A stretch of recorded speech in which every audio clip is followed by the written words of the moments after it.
Hello बच्चों, हम आपके लिए लेकर आए नई वीडियो अपनी, जो कि हमारा चैप्टर है cell cycle and cell division. तो भाई इसमें हम देखेंगे कि नीट एग्जाम जो आपका होता है वो, और आपके जो बोर्ड के क्वेश्चंस होते हैं वो, आपके स्कूल वाले जो सवाल होते हैं वो, कौन कौन सा सवाल कहाँ कहाँ से बनता होता है, क्या क्या किस तरह से आपसे एनसीईआरटी से क्वेश्चन पूछे जाएंगे, तो हम इसमें देखने वाले हैं। ठीक है, तो चलिए शुरू करते हैं। पहला पार्ट अपना जो कि हमारा सेल साइकिल और सेल डिवीजन वाले चैप्टर का है।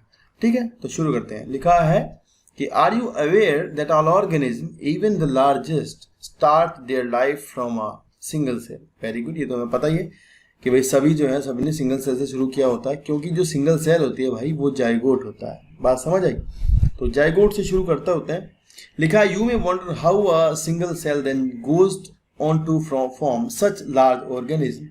तो किस तरह से एक सिंगल सेल बड़ा होकर के एक ऑर्गेनिज्म बन जाता है बड़ा सारा।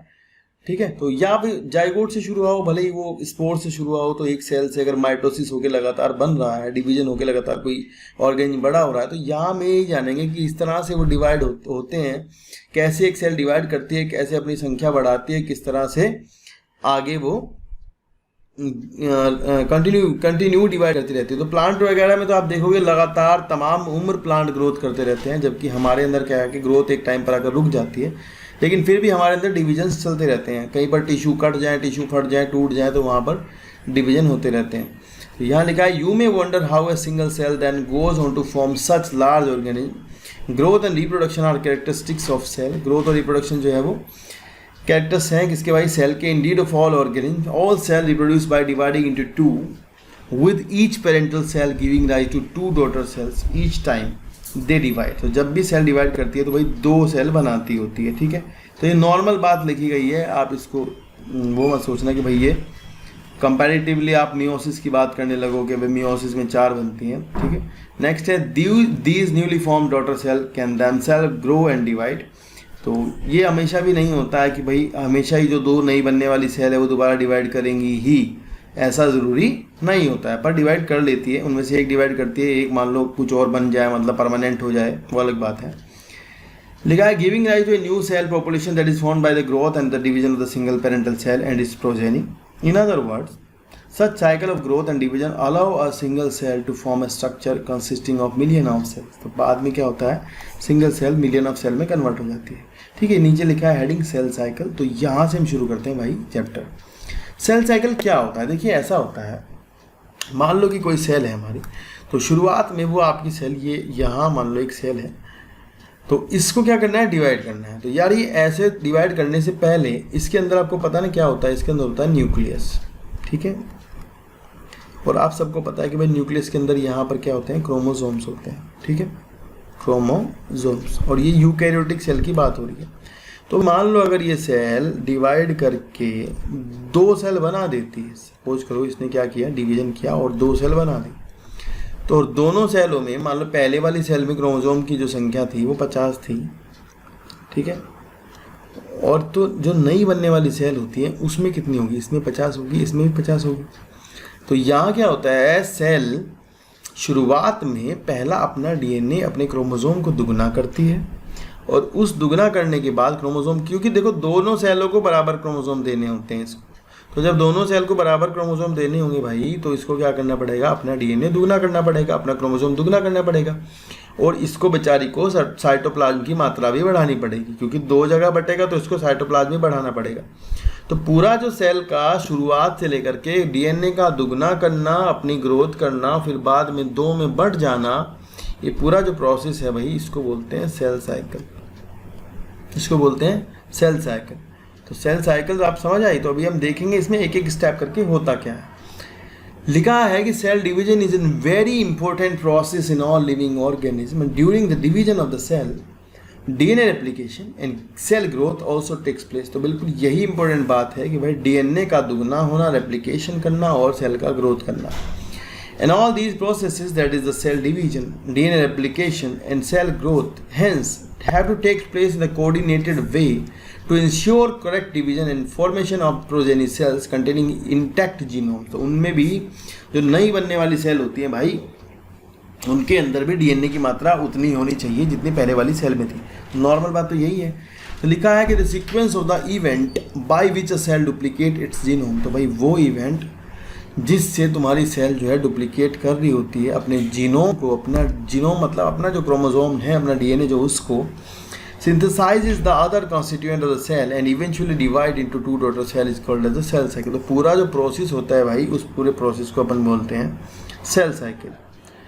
फिर लिखा है although cell growth in term of the cytoplasmic increases is continuous process, DNA synthesis occur only during one specific stage in the cycle. तो सेल साइकिल के एक विशेष समय पर जा करके, देखिए पूरी सेल साइकिल में ग्रोथ तो लगातार चलती रहेगी, बिल्कुल सही बात है। तो ग्रोथ अगर चलती रही, लेकिन एक पॉइंट पर जा करके डीएनए का दुगना होना होता है। तो ये मान लेते हैं, अगर मान लो हम यही करें कि यहाँ से यहाँ ग्रोथ तो चल ही रही है कंटिन्यू, लेकिन इसमें इस पॉइंट पर जा करके कहीं डीएनए का सिंथेसिस हो जाता है यहाँ पर। तो ठीक है, तो ये लिखा ही है यहाँ पर कि द रेप्लिकेटेड क्रोमोसोम्स, जो दुगने हुए क्रोमोसोम्स हैं भाई, डीएनए हैं, are then distributed to the daughter cell, daughter nucleus, पहले दो न्यूक्लियस बनेंगे by a complex series of event during the cell division and these event are themselves under genetic control. तो सारा इवेंट जो है वो अंडर जेनेटिक कंट्रोल होता है, ऐसा नहीं होता है मतलब कुछ भी कहीं भी चला जाए, क्रोमोसोम नंबर इधर उधर हो जाए, तो ये पूरा कंट्रोल में चल रहा होता है। ठीक है, देखते हैं नेक्स्ट आपका क्या लिखा हुआ होता है। नेक्स्ट है फेजेस ऑफ सेल साइकिल। तो शुरुआत में यहाँ दिया है फेजेस ऑफ सेल साइकिल। इसमें आप ध्यान से देख सकते हैं 4 पार्ट में आपको इसको बांट दिया गया है। अगर हम पूरे टाइम पीरियड को 4 पार्ट में बांट देते हैं तो इनमें सबसे पहला जो पार्ट है, देखो यहाँ 2 सेल दिखाई हैं, ठीक है, 2 सेल आई है ना बन के। मान लो पहले की कोई सेल थी, उसमें डिवीजन हुआ और उससे 2 सेल बन गई। तो जो बनी हुई 2 सेल हैं भाई बच्चों, उनमें से अगर हम कहें कि भाई एक सेल तो इसने तो डिफ्रेंशिएशन कर लिया, ये तो कुछ बना, इसने कुछ शेप बना ली है, या फिर किसी परमानेंट टिश्यू का हिस्सा बन गई है, ये परमानेंट होने चली गई है, मान लेते हैं ऐसा, ठीक है। तो या फिर ये दोनों ही डिवीजन में एंट्री कर जाती हैं, इट डिपेंड्स। तो अगर यहाँ एंट्री कर जाती हैं सेल, यहाँ भी आपको ध्यान रखना है कि अगर कोई सेल यहाँ आती है, यहाँ शुरुआत में ही दोनों एंट्री कर जाते हैं जीवन में, तो ये क्या करती है, यहाँ से बाहर निकल जाती है। जिसको डिवाइड नहीं करना होता है भाई, वो इससे बाहर निकल जाएगी और एक शांत अवस्था जिसको G0 कहते हैं उसमें चली जाती है। G0 में जाने के बाद जो सेल होगी भाई वो डिफ्रेंशिएट करेगी। ध्यान रखना, that will comes out from the cell cycle. If a cell will get enter into the G0 phase, then the cell will comes out from the cell cycle, इससे बाहर निकल जाएगी और यहाँ G0 में जाएगी। G0 में मरेगी नहीं, ध्यान रखना, G0 मार दो कभी तुम सेल को। G0 में जाने के बाद ग्रोथ करेगी, बस मेटाबॉलिज्म कंटिन्यू रहेगा, बस डिवाइड नहीं करेगी। बात समझ आई, क्या नहीं करेगी, डिवाइड नहीं करेगी, बाकी सब करेगी। अगर आपकी सेल कंटिन्यू करती है, जीवन फेज आगे जाती है, तो भाई जाने से पहले यहाँ ध्यान रखना, यहाँ पर जीवन फेज में कुछ कंट्रोल होते हैं, ग्रोथ होती है यहाँ पर, और यहाँ कंट्रोल होते हैं। उन कंट्रोल्स में सबसे पहला चीज़ देखी जाती है कि डीएनए जो है वो सही है कि नहीं है, डीएनए की मात्रा सही है, क्रोमोसोम टूटे ना हो, क्रोमोसोम कटे फटे कुछ ऐसा ना हो, उसके बाद ही सेल आपकी एस फेज में एंटर करेगी। दूसरा यहाँ पर क्या होता है, यहाँ पर एंजाइम्स का फॉर्मेशन होता है, जो आपके डीएनए के रिप्लिकेशन में काम आएंगे वो यहाँ ही बनेंगे। और यहाँ पर भाई प्रोटीनें बनती रहती हैं, लगातार प्रोटीन्स बनेंगी। तो अगर आपसे कोई कहे कि भाई यहाँ पर डीएनए का ट्रांसक्रिप्शन आप 12th क्लास में पढ़ोगे, ये पूछते हैं ट्रांसक्रिप्शन होता है और ट्रांसलेशन होता है, यानी कि पूरी प्रोटीन का फॉर्मेशन होता है, तो आप बताओगे हाँ बिल्कुल, दोनों प्रोसेस यहाँ पर हो रहे होते हैं, ग्रोथ कर रही होती है सेल। इसके बाद अगर सब सही होता है तो सेल जो है आपकी एस फेज में एंट्री कर जाती है। तो यार ये जो थोड़ा टाइमिंग है इसकी, लगभग ह्यूमन बीइंग के देखा जाए तो ये 9 आवर्स का रहता है, और यहाँ पर जब आएगी सेल एस फेज में तो ये 10 आवर्स का रहता है। तो अलग अलग थोड़ा थोड़ा इसमें वेरी कर जाता है अलग अलग ऑर्गेनिज्म का, तो लेकिन ये 10 आवर्स का रहता है, फिर भी अप्रोक्सीमेट मान लेते हैं। यहाँ एस फेज का मतलब है सिंथेसिस, सिंथेसिस का मतलब है डीएनए का फॉर्मेशन। तो यहाँ पर आने के बाद 2 बातें ध्यान रखनी है। एनिमल सेल है अगर, तो यहीं इसमें इस फेज के अंदर ही सेंट्रियोल भी दुगना होगा, क्योंकि सेंट्रियोल एनिमल सेल के आगे हम देखेंगे कि एनिमल सेल को सेल डिवाइड करने के लिए सेंट्रियोल चाहिए होता है। तो जो ऐसे पेयर ऑफ सेंट्रियोल होता है ना भाई, वो यहीं पर डिवाइड करता है, वो आपका सेल के साइटोप्लाज्म में रहेगा और एस फेज में डिवाइड करेगा। जब आपकी सेल साइकिल की एस फेज चल रही होगी ना, तो सेंट्रियोल का डुप्लीकेशन होगा, सेंट्रियोल भी दुगना हो जाएंगे, लेकिन साथ ही साथ न्यूक्लियस के अंदर क्रोमोसोम भी दुगना हो जाएंगे। तो आपको ध्यान रखना है, क्रोमोसोम डुप्लीकेशन हो जाएगा। क्या हो जाएगा, क्रोमोसोम डुप्लीकेशन। अब इम्पोर्टेंट बात आपको क्या याद रखनी है मेरे बच्चों, वो ये बात है भाई कि ना यहाँ पर अगर आपकी जो सेल है, मतलब यहाँ पर जो आपकी सेल है ना, उसके अंदर शुरुआत में अगर हम दिखाएं कि यहाँ क्रोमोसोम उसका ऐसा था, ये दिख रहा है आपको यहाँ पर, सपोज करो हम कह रहे हैं कि ये क्या है, इसका क्रोमोसोम है, ठीक है। तो यहाँ जब ये एस फेज कर चुकी होगी भाई, एस फेज के बाद जब वो G2 में आएगा ना, तो क्रोमोसोम वो ऐसा हो जाएगा। ऐसा होने का मतलब क्या है कि भाई उसने अपनी कॉपी कर ली है, बात समझ लेना। क्रोमोसोम था एक, वो जब जीवन में था उसने अपना DNA कॉपी कर लिया, तो नंबर ऑफ क्रोमोसोम अभी भी एक ही है, नंबर ऑफ क्रोमोसोम 2 नहीं हुए हैं भाई, ध्यान रखना। नंबर ऑफ क्रोमोसोम 2 नहीं है, नंबर ऑफ क्रोमोसोम 1 ही है, एक ही है, बस उसने अपनी कॉपी कर ली है। और जो उसकी कॉपी है they are called as chromatid. क्या बोलते हैं इसको? क्रोमेटिड बोलते हैं, बात समझ आई, क्रोमेटिड बोलते हैं, ठीक है। तो यहाँ कॉपी हुई है, संख्या ना बढ़ा देना, 2 ना कर देना, इनको नंबर ना बढ़ाना। मतलब अगर कोई कहे जीवन में 50 है तो 50 रहेंगे G2 में भी, बात समझ आई। But they all have their chromatids और देयर कॉपीज़।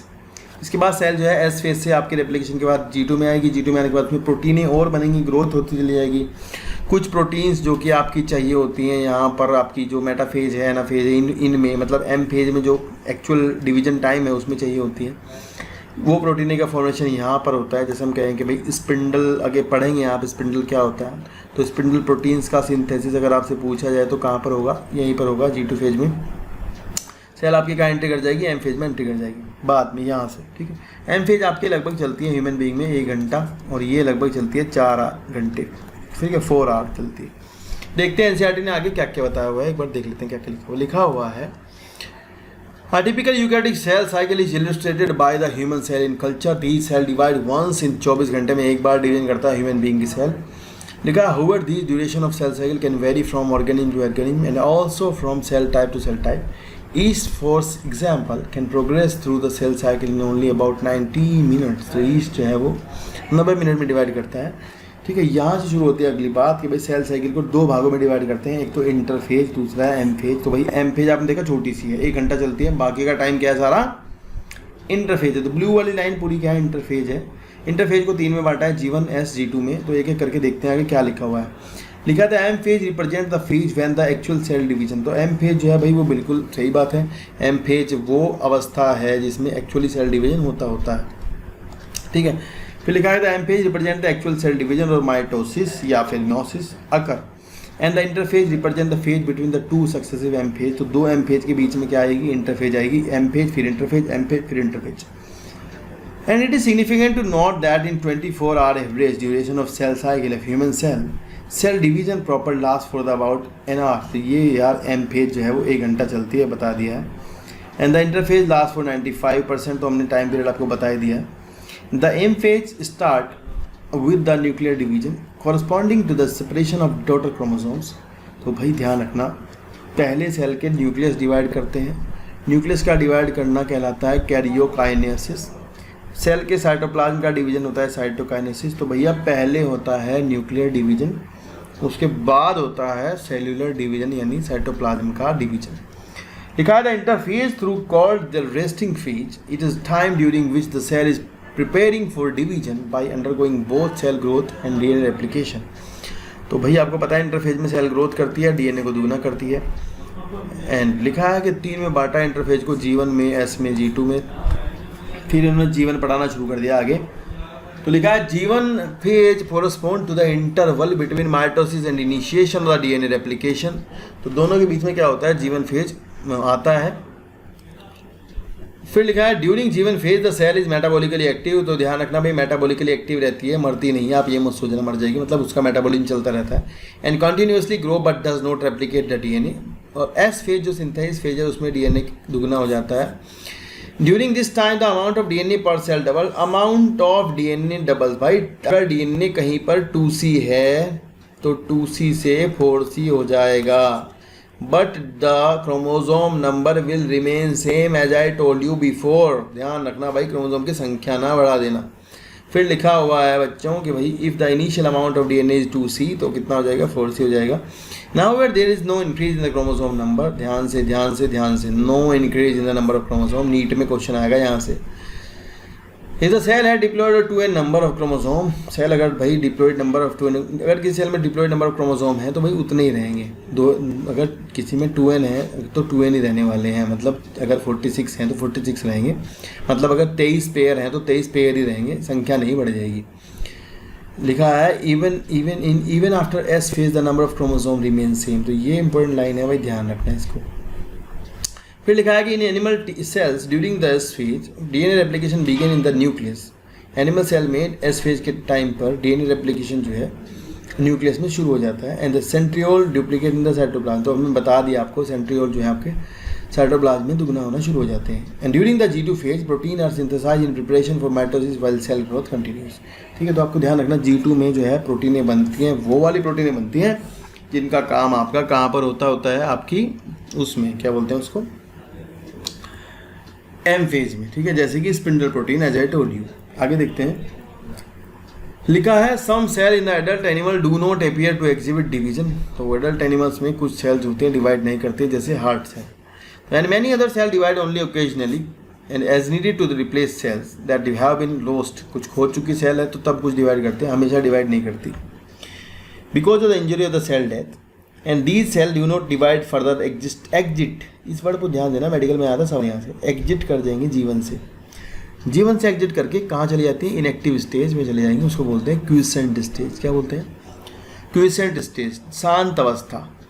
ठीक है, सेल साइकिल की, जहाँ जा करके सेल जो है वो मरती नहीं है, मेटाबॉलिकली एक्टिव रहती है, डिफ्रेंशिएट करती है, अपनी शेप बदलती है, but no longer proliferate unless called on to do so depending on the requirement of the organism. तो जैसा चाहिए होता है वैसा बन जाती है, बस इससे बाहर निकल जाएगी डिवाइड करने के चक्कर से। तो लिखा है in animal mitotic cell division is only seen in the diploid somatic cells. तो भाई माइटोसिस केवल आपको बॉडी सेल्स में देखने को मिलती है। However there are few exceptions to this where haploid cells divide by mitosis. तो कुछ एक्सेप्शंस हैं जहां आपको हैप्लॉइड सेल जो है माइटोसिस से डिवाइड करते हैं। तो कुछ लोअर ऑर्गेनिज्म होते हैं, जिनमें कि भाई गैमेट का फॉर्मेशन होता है माइटोसिस से। मान लो कोई हैप्लॉइड है, अगर कोई ऑर्गेनिज्म एन है तो भाई एन में तो गैमेट बनाने के लिए भी एन यानी माइटोसिस ही होगी, पेयर तो नहीं है ना यहाँ पर। तो जहाँ पेयर नहीं होते ब्रायोफाइटा वगैरह में, वहाँ पर माइटोसिस होती है गैमेट फॉर्मेशन के लिए। लिखा है फॉर एग्जांपल मेल हनी बीज। तो मेल हनी बी यार हैप्लॉइड होते हैं। मान लो मेल हनी बीज होता है, उसमें 16 क्रोमोसोम होते हैं, उसको गैमेट बनाने हैं तो 16 ही रखेगा ना भाई, क्योंकि वो खुद ही एन है। पेयर में क्रोमोसोम उसके अंदर नहीं है, तो पेयर में नहीं है तो क्या करेगा, माइटोसिस करेगा बेचारा। और अगर हमें कहीं डिप्लॉयड यानी 2n से n करना होता है तब हम करते हैं मियोसिस। ठीक है, तो गैमेट सेल ज़्यादातर जो गैमेट बनाने वाली सेल होती है वो 2n होती है, लेकिन जो लोअर ऑर्गेनिज्म होते हैं उनमें वो कैसी होती है, n भी होती है। मतलब कई कई बार आपको गैमेट बनाने के लिए हैप्लॉइड सेल भी मिल जाएंगे। लिखा against this the plant can show mitotic division in both haploid and diploid cell. तो प्लांट जो है भाई वो आपको दोनों केस मिल जाएंगे कि जो माइटोटिक भी करते हैं और हैप्लॉइड में भी करते हैं और डिप्लॉइड में भी करते हैं। ये मैंने बता दिया आपको, ब्रायोफाइटा मिलता है। And from your recollections of example alternation of generation in plant, हमने वहाँ पढ़ रखा है। Identify plant species and stage at which mitosis seen in the haploid cell. तो भाई बता दिया हमने किस में होती है, एल्गी में होती है और ब्रायोफाइटा में होती है, ये बात ध्यान रखना है। यहाँ एक सवाल दिया है, एक बार देख लो। You have studied mitosis onion root. Onion की रूट है, उसमें 16 क्रोमोसोम है। तो भाई अनियन की रूट है, रूट मतलब सोमैटिक सेल, बॉडी सेल, उसमें कितने हैं 16 मतलब डिप्लॉइड, मतलब 2n = 16 है। ये हो गया। इसके बाद लिखा है can you tell how many chromosome will the cell have at G1 phase. तो G1 में कितने होंगे, 16 ही होंगे। उसके बाद लिखा है कि आफ्टर एस फेज, उसके बाद भी 16 ही रहेंगे, क्योंकि हमने पहले बता दिया है। एंड आफ्टर एम फेज, तो एम फेज के बाद कितने हो जाएंगे भाई, एम फेज के बाद देखिए ऐसा है, क्रोमोसोम की नंबर बढ़ जाएगी। अगर हम बात करते हैं एक सेल की, सिंगल सेल रहेगी तो उसमें रहेंगे 16 ही, और अगर मतलब एम फेज होगी तो 2 न्यूक्लियस बन जाएंगे। ठीक है, 2 न्यूक्लियस बनने का मतलब हुआ कि इसमें 16 उसमें भी 16। तो लिखा है आप व्हाट विल बी द, लिखा है कि एन आफ्टर एम फेज। तो एम फेज के बाद भी अगर एक सेल की बात करते हो, अगर सेल साइटोकाइनेसिस की बात, ये एम फेज की बात कर रहे हैं, साइटोकाइनेसिस ही नहीं कर रहे हैं। तो अगर हम एम फेज की बात करते हैं तो 2 सेल हैं, दोनों न्यूक्लियस के अंदर 16 क्रोमोसोम्स होते हैं। फिर लिखा है कि DNA content of the cell at G1। तो डीएनए कंटेंट सेल का G1 में कितना होगा, अगर मान लो 2C है तो S के बाद वो दुगना हो जाएगा। देखो इन्होंने कहा है after M phase is 2C, लिखा है कि DNA content of the cell is G1 after S and T2 if the content after M phase is 2C। तो M फेज के बाद कंटेंट कितना था, 2C था। तो शुरू में कंटेंट कैसा रहा होगा, C रहा होगा बस। C से फिर वो S के बाद 2C हो जाएगा और बाद में 2C का 2C रहेगा। ठीक है, तो मतलब दुगना हो गया कंटेंट डीएनए का। बात समझ आई। तो ये सवाल आपसे यहाँ से पूछ रखा है। तो यहाँ तक का आज हम इस वीडियो में पढ़ते हैं। अपनी नेक्स्ट वीडियो में लेकर के आएंगे माइटोसिस वाला M फेज, उससे अगली वीडियो में लेकर आएंगे मेयोसिस आपको। ठीक है ना, तो इसको आराम से ध्यान से समझने की कोशिश करिएगा, पढ़ते रहिएगा। Thank you. आज की वीडियो में दोस्तों इतना ही। आगे की वीडियो देखने के लिए चैनल को सब्सक्राइब कर दीजिएगा और ये घंटी वाला बटन दबा दीजिएगा ताकि आपको नोटिफिकेशन मिलते रहें। Thank you so much.